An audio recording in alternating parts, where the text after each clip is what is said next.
Hello, ladies and gentlemen. Welcome to another edition of Ringler Science. Hey, coming to you from the science basement, otherwise known as my basement. Today's topic is equilibrium of moving objects. Every year, I tell my students that the Earth is spinning over 1,000 miles an hour. And every year, my students ask me the same question. Mr. Ringler, if the Earth is spinning 1,000 miles an hour, why don't we feel like we're moving? We don't feel speed. We feel changes in speed. Let me give you an example. Have you guys ever been Driving in a car and you're going straight down the highway and you're going really fast? Sometimes that can feel the same as if you were just sitting in a chair in the middle of the road. Or how about like when you're on an airplane and you're going hundreds of miles an hour and you're high up in the sky? Did you guys think I was going to appear on an airplane? The reason why you can be traveling in an airplane at 500 miles an hour and still feel nothing is because the net force on you is still zero. You are in a state of equilibrium. Let's break that down.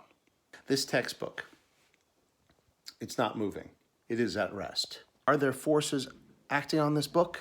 Yes. Gravity is acting on this book. So gravity is pulling the book down, but at the same time, there is a support force.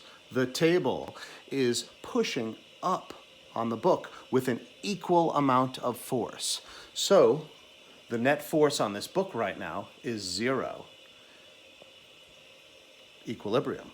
To help explain the equilibrium of a moving object, I'm going to use a car as an example. And you guys, I'm a visual artist. You know, I like to draw, and when I draw, I like to do it right. So in this case, I drew myself a pretty sweet car. If the car is just parked, it's in a state of equilibrium. Gravity is pulling it down, and the ground is providing the support force, pushing up equally. But then when the car starts moving, and it starts thrusting forward, it is accelerating. And when the car is accelerating, the net force increases. But at some point, the car stops accelerating and it hits its stride. It hits 50 miles an hour. And if you're going down a smooth highway road, you can achieve equilibrium. It will feel like you're not moving at all. So let's map it out. You've got forces pushing down on the car, gravity, support force of the ground pushing up, and that's in balance. But then you have thrust pushing the car forward and pushing the car backwards. You have friction and drag. And so long as you are not accelerating, the friction and drag balance out the thrust, and you are in a state of equilibrium.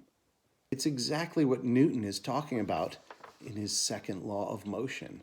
Force is equal to mass times acceleration, right?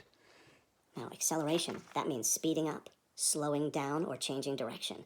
So if you are doing any of those things, you're going to feel it because the net force increases. Well, that's what a roller coaster does. Roller coaster doesn't just go fast. It goes fast and then slow, and then it goes left and right, and it goes zoo, zoo, zoo, zoo, and it is just changing directions and changing speeds all the time, and that's what you feel. So back to my original question, why don't we feel it when we are in an airplane or in a car or spinning on the Earth? It's because in all those cases, we are in a state of equilibrium. Well, thanks for coming. That's it for this edition of Ringler Science. Brrr.